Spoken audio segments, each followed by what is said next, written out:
लेकिन करने की तुहिन जी, आवश्यकता है। आप तो भारत की रक्षा कर रहे हैं ना, आपकी तो जिम्मेदारी है कि भारत में सब कुछ ठीक रहे। ऐसे में इजराइल जो कर रहा है उससे अगर शांति वार्ता पर प्रभाव पड़ेगा और अमेरिका खुलकर कह रहा है नेतन्याहू को कि आप जो कह रहे हैं वो गलत कह रहे हैं, तो भारत का स्टैंड जानना विपक्ष को ज्यादा एक्सपेक्ट तो नहीं कर रहा है आपसे? अरे तो भारत देखिए, आपको जो है आज नहीं तो कल भारत का स्टैंड भी आ जाएगा। हम वो प्रेस रिलीज के जरिए कहें या उसको जो है किसी किसी प्रेस कॉन्फ्रेंस का करें, देखिए ये भारत के लिए प्रायोरिटी नहीं है। मैं वही कह रहा था, भारत के लिए प्रायोरिटी आज क्या है?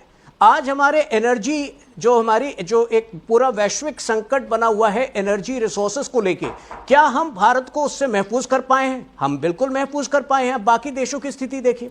तो कांग्रेस के जमाने में ये विवशता होती थी जिसको अंग्रेजी में कहते हैं वर्च्यू सिग्नलिंग। उनका आधा से ज्यादा समय जो है वर्च्यू सिग्नलिंग में जाता था। हमें देखिए आज की डिप्लोमेसी में, बल्कि आज मैं जेरूसलम पोस्ट में अभी एक आर्टिकल पढ़ रहा था जो कि इजराइल की एक डिफेंस एक्सपर्ट ने लिखा है। उन्होंने भी भारत की फॉरेन पॉलिसी की तारीफ की है।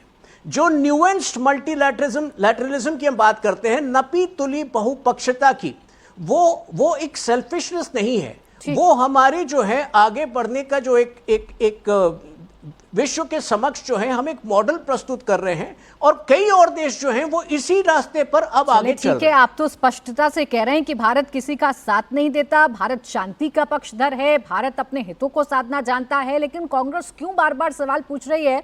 तहसीन जी, इसके पीछे का सीधा मतलब बीजेपी ये निकाल रही है कि तुष्टीकरण करना है कांग्रेस को मुसलमान वोट बैंक को संदेश देना है कि हमें सिर्फ भारत के मुसलमानों की नहीं, लेबनान में रह रहे मुसलमानों की भी चिंता है, इसीलिए आप पीछे पड़ गए हैं सरकार के कि स्टैंड क्लियर करिए, आप इजराइल की निंदा कीजिए। प्राची जी, थैंक यू। आपके साथ शो में मुझे शिरकत करने का मौका मिला, इसलिए आपका शुक्रगुजार हूं। प्राची जी, इतने वर्ष हो गए मुझे लगातार मौका मिलता आपके साथ आने को। कभी बीजेपी से आपने एक सेंसिबल आर्ग्यूमेंट सुना है? कभी सेंसिबल आर्ग्यूमेंट? हर आर्ग्यूमेंट में हिंदू मुसलमान, आप हिंदू मुसलमान निकाल दीजिए, बीजेपी के पास कुछ होगा नहीं नेहरू जी छोड़कर आर्ग्यूमेंट के लिए। मैं इंडियन फॉरेन सर्विसेज की पैलेस्टाइन पॉलिसी का पहला लाइन पढ़ रहा हूं कि इंडिया स्टैंड्स विद पैलेस्टाइन। ये पहला लाइन है ऑफिशियली वर्तमान सरकार की वेबसाइट के ऊपर लिखा हुआ है। बात पैलेस्टाइन और इजराइल की नहीं है, हम सबके साथ दोस्त है। इजराइल हमारा दोस्त है, ईरान हमारा दोस्त है, लेबनान हमारा दोस्त है। हम क्या चाहते हैं? हम चाहते हैं कि कॉन्फ्लिक्ट बंद हो जाए। ईरान ने शर्त रखी है कि लेबनान पे अटैक्स बंद होनी चाहिए। जो अटैक्स हिजबुल्लाह ने इजराइल के ऊपर किए थे वो मार्च में थे, उसके बाद सारे अटैक बंद हो गए।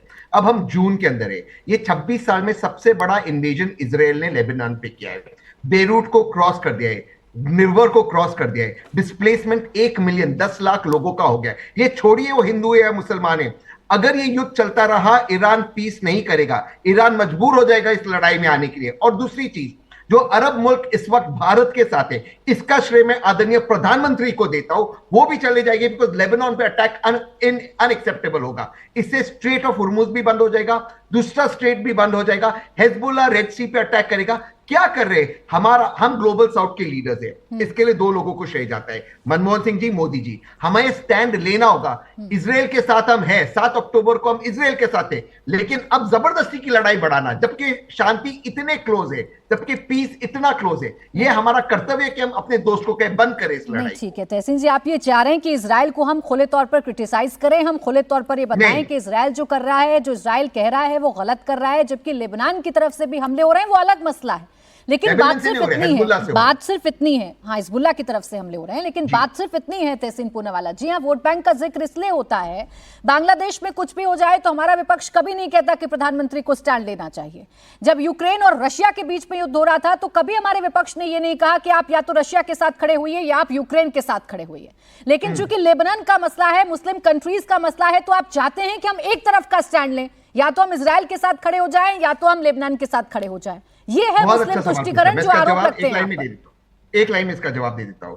रशिया और यूक्रेन के युद्ध में 2 स्टेटमेंट्स कांग्रेस के बड़े नेता थे। राहुल गांधी से बड़ा कोई नेता नहीं। राहुल गांधी जी कहते जो भारत का स्टैंड है रशिया और यूक्रेन पर, वो बिल्कुल सही है, हम सरकार के साथ पूरी तरह से खड़े। इस बात को मैंने आपके शो पे भी कहा था, उसकी सराहना हुई थी। सेकंड चीज, शशि थरूर ने कहा मैं पब्लिकली गलत हूं कि हमें यूक्रेन के साथ खड़ा रहना चाहिए, प्रधानमंत्री का स्टैंड करेक्ट है। दोनों कांग्रेस के बड़े नेता ने ये कहा। हम बांग्लादेश के हिंदुओं के साथ खड़े थे, कहा प्रधानमंत्री को आप उनके साथ खड़े रहो। नहीं नहीं बिल्कुल सवाल यहाँ पर है, तहसीन जी एक आप लाइन, जो अगर कह आप रहे एक हैं, लाइन आप जो कह रहे हैं तहसीन जी, आप जो कह रहे हैं, मैं भी तो वही कह रही हूँ ना कि उस वक्त चूंकि सामने यूक्रेन था और रशिया था, वहां मुस्लिम वोट बैंक का चक्कर नहीं था, तो आपने भारत को यह फोर्स नहीं किया कि आप रशिया के साथ खड़े हो जाइए, यूक्रेन के साथ खड़े हो जाइए। उस वक्त भारत का स्टैंड आपको बहुत अच्छा लग रहा था, लेकिन आज चूंकि सामने लेबनान है, चूंकि सामने मुस्लिम कंट्रीज हैं, तो भारत का स्टैंड आपको अच्छा नहीं लग रहा है। एक लाइन में, अगर इजराइल किसी क्रिश्चियन मुल्क पे अटैक करता, अगर इजराइल किसी दूसरे, हालांकि कोई दूसरा जू देश नहीं है, जू देश पे अटैक करता, तब भी हमारा कर्तव्य से कहना कि ये बंद करो, क्योंकि यहां पर वेस्ट एशिया में पीस हमारी प्रायोरिटी है।